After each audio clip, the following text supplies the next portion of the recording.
Всем привет! Наш автомобильный рынок всего за 2 прошедших года изменился до неузнаваемости. Еще 2 года назад наш рынок был завален автомобилями разных иностранных марок, а теперь же от них остались только небольшие партии, завезенные по параллельному импорту из Китая или Объединенных Арабских Эмиратов. Но самым настоящим открытием для нашего автомобильного рынка стали автомобили из Поднебесной. Еще в начале 2022 года их продажи были мизерными на фоне тех же корейцев, а сегодня ими завалены все дороги в нашей стране. Оглядываясь на прошлый год, теперь уже с уверенностью можно заявить, китайская экспансия нашего автомобильного рынка уже совершилась. Не верите? Да просто посмотрите, сколько различных черри, чанганов, хавейлов колесит по дорогам ваших городов.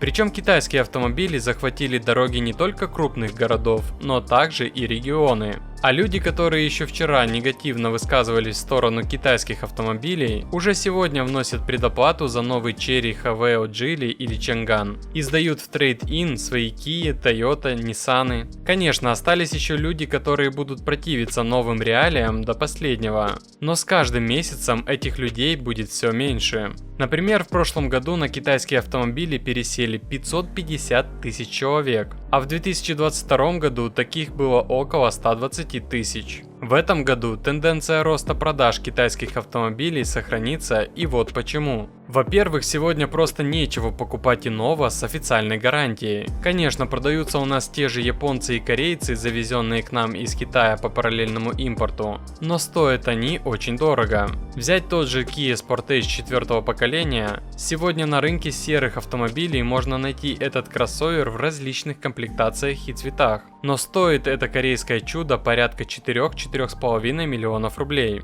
а никакой официальной гарантии на него вы просто не получите. Максимум, что могут дать, это год от продавцов, занимающихся привозом автомобилей. Да и то далеко не все продавцы идут на такие уступки. Люди, понимая все этого, стали массово скупать китайские автомобили. А со стороны китайцев, которые в прошлом году увидели массовое помешательство со стороны потребителей, начали отгружать дилерам все больше и больше автомобилей, что привело к довольно интересной ситуации. У дилеров скопилось порядка 200 тысяч автомобилей на складах. Многие люди все еще надеются на возвращение к нам в страну популярных ранее у нас марок. Они действительно вернутся, но когда и в каком виде никто точно сказать не может. Для примера, марки Toyota и Volkswagen полностью продали свои заводы без права на обратный опцион. То есть уже при желании вернуться к нам свои предприятия они просто так не выкупят. В конце января стало известно, что Минпромторг собирается передать бывший завод японцев в Санкт-Петербурге КАМАЗу и Газпрому. А собирать на этом заводе будут автомобили Аурус. Возможно, более бюджетные модели, нежели премиальный седан Сенат или кроссовер Комендант. О планах выпуска более доступных для россиян автомобилей Аурус еще в прошлом году заявляли представители в ГУП НАМИ.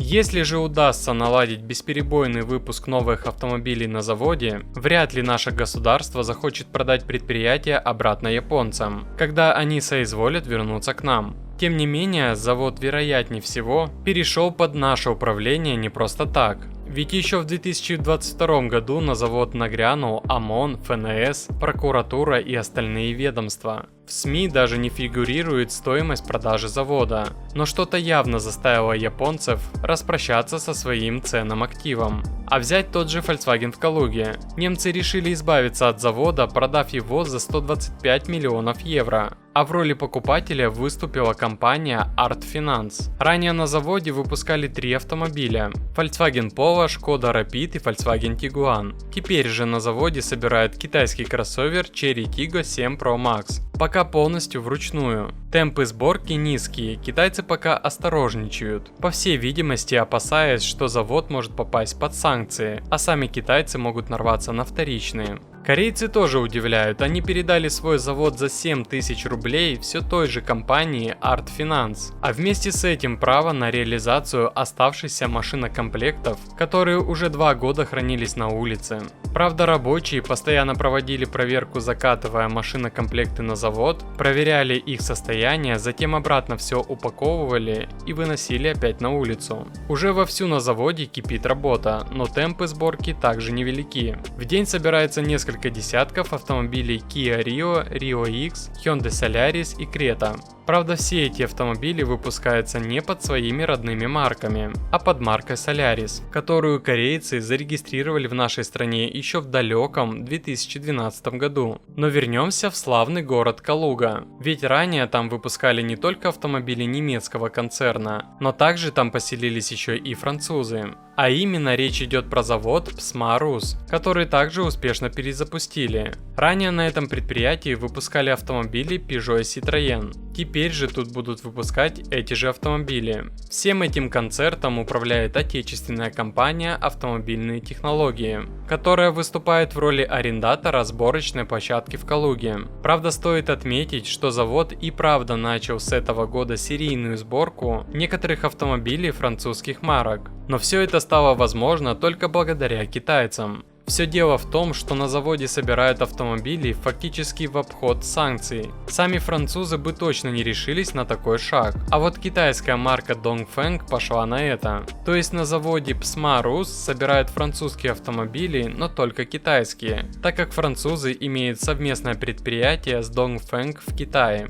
На заводе собираются автомобили по методу мелкоузловой сборки. То есть на завод приходят уже полностью готовые кузова автомобилей, а также все необходимые детали и комплектующие. Всего на заводе выпускают 5 кроссоверов, 2 кроссовера Citroën, C5 Aircross и C5X, а также 3 модели Peugeot 2008, 4008 и 5008. В Санкт-Петербурге уже открылось несколько официальных дилеров французских марок. На все собранные автомобили на заводе будут действовать оригинальная гарантия. Продавать автомобили будут через действующую торговую сеть дилеров Peugeot и Citroën, с которыми компания «Автомобильные технологии» подписывает дилерские договоры. Кстати, дилеры Peugeot и Citroën продолжают продавать автомобили, которые возят по параллельному импорту. Косвенно по этой связке можно легко предположить, какие именно кроссоверы будут выпускать в Калуге. Теперь остается ждать, когда будут объявлены официальные цены на эти автомобили. Но судя из того, что мы имеем на рынке параллельного импорта,